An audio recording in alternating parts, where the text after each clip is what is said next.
حضرت عبید اللہ احرار رحمۃ اللہ تعالی علیہ بہت مالدار شخص تھے، بلکہ کہا یہ گیا ہے جو فقر اندر ابائے شاہی آمد ز تدبیر عبید اللہ آمد، کہ یہ فقر اور درویشی جب شاہی لباس میں آئی تو اس کو شاہی لباس پہنانے کا سبب حضرت عبید اللہ احرار تھے۔ وہ زمانہ مشینوں کا نہیں تھا، بہت بڑے کاشتکار اور زمیندار تھے، اور اس زمانے میں 100 ہل ان کی زمینوں میں جتا کرتا تھا۔ 100 ہل کے لیے 200 بیل چاہیے، اور ان کو رکھنے کے لیے، ہل چلانے کے لیے شاید 400 ملازم چاہیے۔ تو ایک بہت بڑا سلسلہ تھا، اس میں اتنی آمدن بھی تھی، اتنے اخراجات بھی تھے،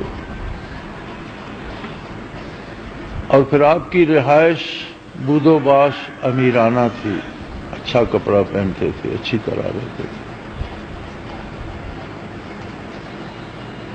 ایک دن نماز کے لیے تشریف لے گئے، مسجد میں نماز سے فارغ ہوئے تو ایک دوست نے عرض کی کہ حضرت حج کا موسم آ رہا ہے،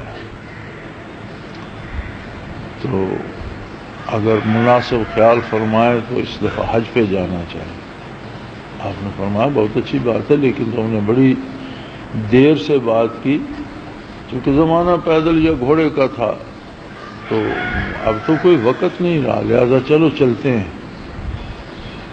جی کیسے چلتے ہیں؟ اس نے کہا یہاں سے چلتے ہیں، میں اطلاع کر دیتا ہوں، گھر ملازم کو بتا دیتا ہوں میں حج پر جا رہا ہوں، اور نکلو یہاں سے۔ نکلتے ہیں۔ اس نے کہا یہ ایسے کیسے ممکن ہے، میرا تو فلاں کام رہتا ہے، فلاں رہتا ہے، کسی کو بتایا نہیں، کسی سے مشورہ نہیں کیا، کچھ پیسے لینے ہیں، کچھ وہ کرنا۔ فرمایا یار اتنے پیسے تو ہوں گے پاس، تمہارا گزارا بھی ہو جائے گا، میرا بھی ہو جائے گا، اتنے میرے پاس ہیں، چلو چلتے۔ اس نے پاؤں پکڑ لیے، جی میں تو یہ سوچ کر کہہ رہا تھا کہ آپ اپنے کاروبار میں اتنے پھنسے ہوئے ہیں کہ آپ نہیں جا سکیں گے۔ انہوں نے فرمایا تم بے وقوف ہو، یہ کاروبار، یہ جائیداد، یہ سلسلہ یہ میرا نہیں ہے، مجھے تو چھوڑ کے چلے جانا۔ افلاس کی نسبت یہ امارت ایک بہت بڑا امتحان ہے، اور میں اگر حج پر جاتا ہوں تو جس کا ہے وہ اس کی دیکھ بھال کرے گا۔ ایک دن تو میں نے سارا چھوڑ کے چلا جانا، پھر کون چلائے گا اسے؟ لہذا یہ میرے لیے رکاوٹ نہیں ہے، میرے ذمہ تو ایک نوکری لگی ہوئی ہے، میں خدمت کر رہا ہوں، جب تک دم میں کرتا رہوں گا، پھر پتہ نہیں کس کو ملے گا۔ تو تنگ دستی اور فقیری اور غربت بھی ایک امتحان ہے، لیکن وہ آسان ہے۔ کتنے گناہ ایسے ہوتے ہیں جن سے غربت کی وجہ سے انسان بچ جاتا ہے،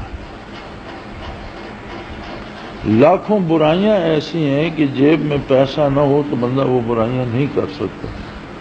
تو غربت اگرچہ تکلیف دہ ہے، لیکن یہ ایک خوشگوار پہلو ہے اس کا کہ بہت سے گناہوں سے آدمی کو بچا لیتی ہے۔ اور امارت کا امتحان اس سے سخت ہے کہ جس کے پاس دولت ہوتی ہے، کچھ وقار ہوتا ہے، تھوڑا سا، 4 بندے اس کی بات سنتے ہیں، وہ بہت سے ایسے جرائم آسانی سے کر لیتا ہے جو غریب نہیں کر سکتا۔ جوا کھیل سکتا ہے، شراب نوشی کر سکتا ہے، گھوڑوں کی ریس دوڑا سکتا ہے، بے شمار ایسی باتیں ہیں، بدکاریاں کر سکتا ہے، کنجر نچوا سکتا ہے، دولت جو ہے اس کے پاس۔ تو فرمایا دولت مند ہو کر اطاعت گزار ہونا مفلس کی اطاعت گزاری سے بڑا مشکل ہے۔ نبی علیہ الصلوۃ والسلام نے ارشاد فرمایا کہ جو اس موقع پر اپنا سرمایہ خرچ کرے گا اسے اتنا اجر ملے گا، جنت میں اتنی جگہ ملے گی، یہ ہوگا وہ ہوگا، جو کچھ آپ صلی اللہ علیہ وسلم نے ارشاد فرمایا مختلف فضائل۔ تو جو لوگ فقیر تھے، مفلس تھے، انہوں نے عرض کی یا رسول اللہ ہمارے پاس تو کچھ ہے نہیں، اب جن کے پاس پیسہ ہے وہ تو خرچ کریں گے، ہمارے پاس تو ہے نہیں، تو اس کا مطلب ہے ہم محروم رہے۔ آپ نے فرمایا نہیں، محروم تم بھی نہیں ہو، تم فلاں فلاں تسبیح پڑھا کرو. آپ صلی اللہ علیہ وسلم نے کچھ تسبیحات ارشاد فرمائی کہ تم یہ پڑھا کرو تو اتنا اجر اللہ تمہیں بھی دے دے گا.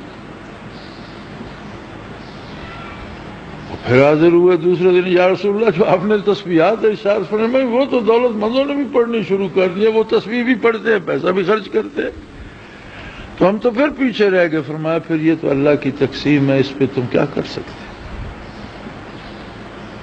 اگر وہ بھی تسبیح پڑھتے ہیں تو یہ ان کی خوش قسمتی ہے، اور اگر اللہ نے انہیں دولت دی اور اس کی راہ پہ خرچ کرتے ہیں تو یہ اس کی تقسیم ہے، میری نہیں.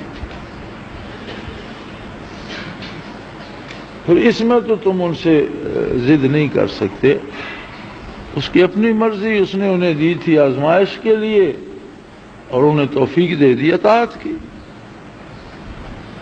تو فرمایا مال و دولت یا اولاد یہ قرب الہی کا سبب نہیں ہے.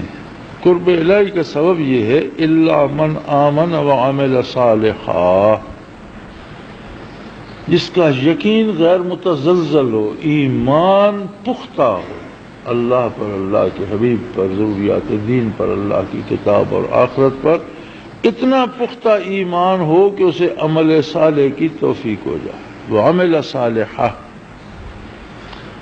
عمل صالح کے لیے ایمان اور یقین کی پختگی بنیاد بنتی ہے. جب آدمی کو یہ یقین ہو کہ کل عرصہ معاشر میں مجھے اس کام کا جواب دینا ہے تو غلط امور سے رک جاتا ہے، اور اگر غلطی ہو جائے تو رجوع اللہ کرتا ہے، توبہ کرتا ہے. اسے پتہ ہے کہ کل کی جواب دہی بڑی سخت ہے. اور اگر یہ ہو،